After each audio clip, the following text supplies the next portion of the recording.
This is Geometry Algebra Review for Chapter 4, page 182. Starting, we're going to do 20 through 25. All right, the first one is x squared minus 4y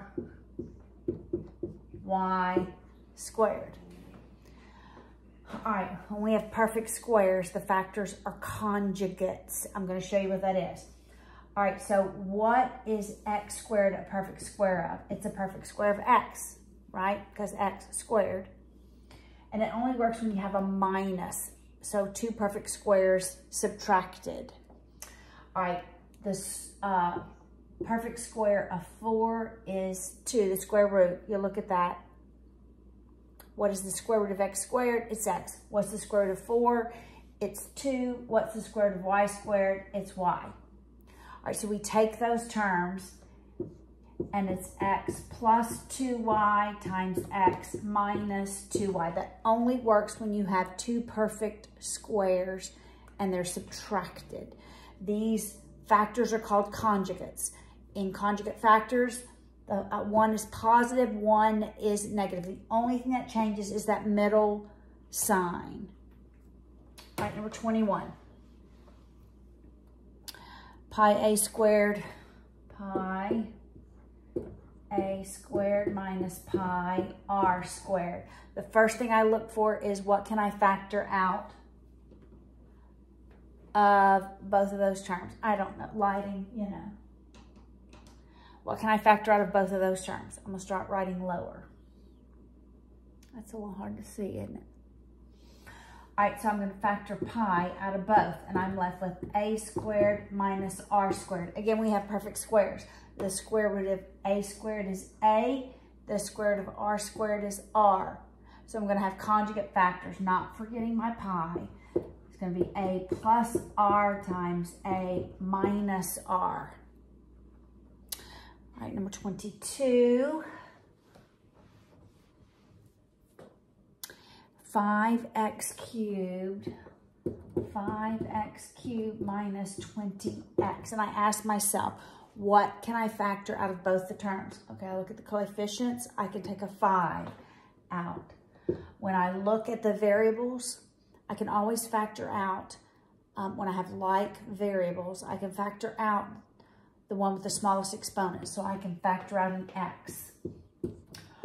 Always when I factor out, the number of terms I begin with will always be the same number of terms inside the parentheses. So I start with 2 terms. I'm going to have 2 terms inside the parentheses. So I ask myself, what times 5x gives me 5x cubed? For exponents, multiplication is addition. So it's x squared. Okay, that's a Miss Haleyism. So that means x times x squared. I'm multiplying them. I add their exponents, so I get to 3. Okay. All right, 5 times what is 20? I don't need another x. So it's just 5x times x squared minus 4. However, now I have perfect squares again. The square root of x squared is x. The square root of 4 is 2. So now I'm going to have conjugate factors with the x and the 2. So it's 5x times x plus 2 times x minus 2. All right, number 23. That only works when you have perfect squares subtracted. Then you have conjugate factors. All right, number 23 is x cubed plus x squared minus 12x. I can factor an x out of every term. So that's what I'm going to do. When I'm left, I'm going to have 3 terms inside the parentheses because I begin with 3 terms. So x times what gives me x cubed? That's x squared. Plus x times what gives me x squared? It's x. Then minus your negative. So x times what gives me negative 12x, and it's negative 12. Now I ask myself the question, what are factors of a times c? 1 times negative 12. So I want factors of negative 12, the a times the c, such that I add them and I get the b value. I want to add them and get 1. I have to get a negative when I multiply. When I add them, I get 1. Well, I know 4 and 3 times 12 equals 12 when I multiply them. But one of them has to be a negative in order for me to get a negative. But because this is positive, my 3 is going to be negative, my 4 is going to be positive. Okay? Because positive 4 minus 3 is 1. All right, so I don't lose my first term. When I factor trinomial, I end up with 2 binomials. For now, your lead term in this binomial will always be x. The factors here are what go with your x. So it's plus 4 and minus 3. Number 24. I know this is quick. 2xz minus 3z. Right, the only thing I can factor out of both of these terms, the 2 and the 3, can't factor anything out, but I can factor out a z.